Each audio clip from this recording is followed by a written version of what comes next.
Magandang araw mga bata! Narito ako sa inyong harapan upang ibahagi ang isang napakagandang kwento na tsapak kong kapupulutan nyo ng aral. Ngunit ako muna ay magpapakilala.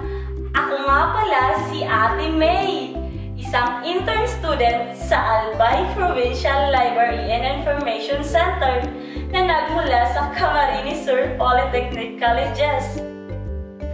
Bago tayo dumako sa aking kwento, mayroon lamang akong mga katanungan. Mga bata, alam niyo ba ang salitang sinaing? Wow! Mga bata, sino na sa inyo ang marunong magsaing? Magaling! At dahil dyan, ang aking kwento ay pinamagatang Ang Sinaing ni Budang. Ito ay isinulat ni Catherine Arsantillan at iginuhit ni Andrea Gamboa, hatid sa atin ng Let's Read of the Asia Foundation. Tara na at magsimula na tayo! Nagising si Budang sa mabangong amoy nang niluluto ni Nanay Isay. Pagkatapos niyang bumangon ay agad-agad siyang dumiretso sa kusina. Ano ang niluluto mo, Nanay? Sinaing iyan na may dahon ng pandan, sagot ni Nanay Isay. Daing at kamatis ang ulam natin. Mapaparami na naman ang kain ko nito. Lalo pa at ikaw ang nagluto, Nanay. Oo, kumuha ka na ng mga plato, kutsara at tinidor. Tawagin mo na rin ang tatay mo at mag-almusal na tayo. Budang, pag-aralan mo na kung paano magsaing. Kung wala kami dito ng nanay mo sa bahay, ay dapat marunong ka nang magluto ng iyong pagkain, sabi ni Tatay Dodong.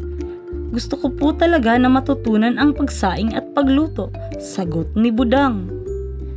Pagkatanghali, pinaghanda ni Nanay Isay si Budang ng kararaw at kaldero. Kumuha ka na ng isang lata ng bigas at ilagay mo ito sa kararaw. Tamang-tama lang ang isang latang bigas para sa ating dalawa. Tahipan ang bigas sa pamamagitan ng paghagis ng bigas sa hangin at pagsalo gamit ang kararaw upang maihiwalay ang ipa o binlid at mga maliliit na bato. Pinakita niya kay Budang kung paano ito gawin. Ilipat natin ang bigas sa kaldero at hugasan ng 3 beses para siguraduhin ito ay malinis. Tinuruan ni Nanay Isay si Budang kung paano ang pagsukat ng tubig. Sukatin mo ang tubig hanggang sa gitnang guhit ng iyong hinlalaki. Kailangang sakto lang ang dami ng iyong tubig para hindi maging mabasa ang iyong sinaing. Paglagay mo sa kalan ay siguraduhin mong nakasarado ng mabuti ang kaldero para mabilis itong maluto. Pagpatuloy niya. Habang naghihintay na kumulo ang sinaing, inihanda nila ang dahon ng malunggay na ilalagay sa sinabuang isda. Nang kumulo na ang tubig ng sinaing, binuksan ni Nanay Isay ang kaldero para ito ay pasingawin. Kung mawalan na ito ng tubig, pahinaan mo lamang ang apoy para ito ay maluto na. Pagpapaliwanag ni Nanay Isay, pinasok niya ang uling sa lata para magamit pa itong muli. Nakalimutan nating maglagay ng dahon ng pandan, Nanay, naalala ni Budang. Ay, oo nga, sa susunod na lang natin ilagay iyan.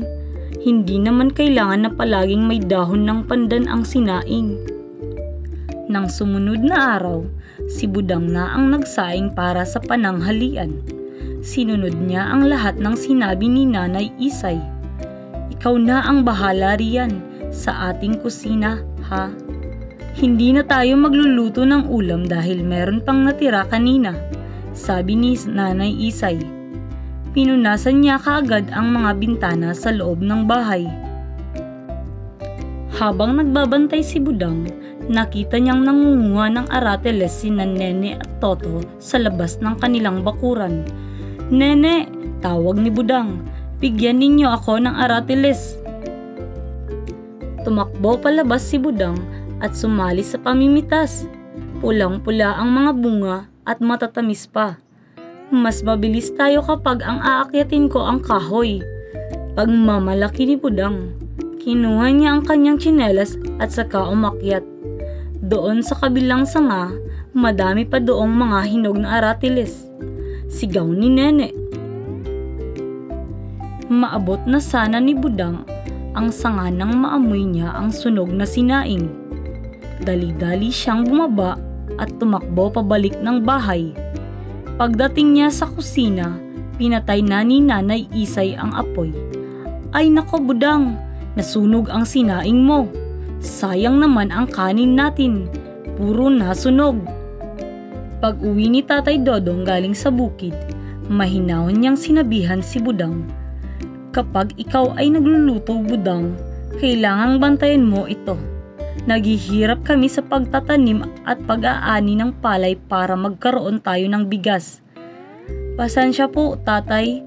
Babantayan ko na po lagi ang sinaing ko. Masarap ba kumain ng sunog na kanin? Biro ni Tatay Dodong nang makita niya na malungkot si Budang. Hindi, Tatay. Siyempre, mahirap itong nguyain. Sagot niya. Bukas ikaw ulit ang magluto, ha? Opo, Tatay. Maaga pang nagising si Budang, nagsaing siya at binantayan ito ng mabuti. Hindi sunog, hindi hilaw at bagkus ay amoy ang halimuyak ng dahon ng pandan sa sinaing ni Budang. Tumulong pa siya kay Nanay Isay na magluto ng tortang talong. Pinuri ng kanyang mga magulang si Budang. Masayang kumain ng masarap na almusal ang kanilang pamilya. Tinuruan ni Nanay Isay kung paano magluto at magsaing si Budang. Madali lang naman pala ang mga hakbang. Ngunit noong umuwi si Tatay Dodong halin sa bukid ay may paalala ito kay Budang. Wow! Ngayong napakinggan na natin ang kwento, nais nitong ipaalam sa atin na dapat pahalagahan natin ang ating mga responsibilidad ng may dedikasyon at pansin. Higit pa rito, pinapakita rin na ang mga pagkakamali ay bahagi ng proseso ng pagkatuto na nagbibigay pagkakataon upang tayo ay magbago at magpakahusay. At dyan nagtatapos ang ating kwento na pinamagatang ang sinaing ni Budang. Muli, ako si Ate May. Palaging tatandaan na sa buhay ay mahalaga ang pagsisikap, mga hamon ay dapat harapin ng tapat. Huwag kalimutang mag-follow, like and subscribe sa aming Facebook page at YouTube channel para sa iba pang kwento na tsaka kung kapupulutan niyo ng aral. Hanggang sa susunod nating kwento, paalam!